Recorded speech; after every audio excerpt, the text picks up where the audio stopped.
सुभद्रा योजना को नहीं आसीगला गोटे बहुत ही बड़ खुशी खबर। आसंता अगस्ट 15 रे आसिया जाउछि सुभद्रा योजनार एसएओपी अर्थात एथिरे केउ माने आवेदन करि परिबे एवं केउ माने एथिरु कटिबे ता सहित यार वेबसाइट केबे आसीबो एने सरकार को तरफ जारी है आउ एक बड़ घोषणा।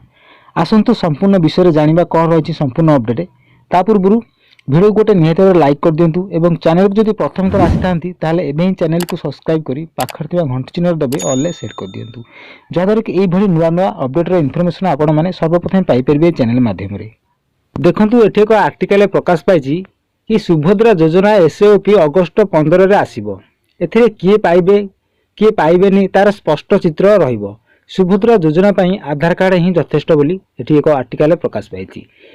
तेबे उच्च वर्गर लोक एथुरु बाद पड़ी पारंती विशेषकर जो मैंने आयकर देउछंती सेमानकु सरकार बाद देई पारंती। तेबे अगस्ट 15 रे एसएओपी आसिया परे सुभद्रा नहीं चित्र आहुरी स्पष्ट हेबो बोली कहिसंती उपमुख्यमंत्री प्रभाती परिडा।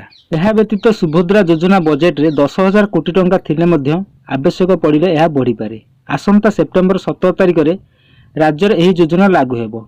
सेहीपरि राज्य रे जेमिति लक्षपति दीदी संख्या बढ़िबो से नहीं सरकार काम करुछंती। मिशन शक्ति माँ मानक दुबई बुलाई नेले सेमानक विकास होइजिबनी सेमाने एक एक्सपोजर विजिट उपरे अधिक गुरुत्व दिया। स्कूटी नहीं मिशन शक्तिर महिला माने पस्ताउचंती। गत सरकार सेमानक उपरे ऋण भार बढ़ाई देइचंती बोली प्रभात परिडा कहिसंती। सेहीपरि मध्य बीजेपी माँ मानक केबे भी भोट बैंक भावे व्यवहार करेनी। बीजेपी सेमानक विकास उपरे अधिक गुरुत्व देव। मिशन शक्ति केबे भी बंद हेबनी। पर्यटनर विकास पई सरकार अनेक पदक्षेप नेउचंती। गत थर इको रिट्रेट रे अनेक बाबू को बिना पैसा रे विलास बेसन कथा सामना को आसीथिला। एथर सबू बंद हेबो बोली उपमुख्यमंत्री प्रभाती परिडा कहिसंती।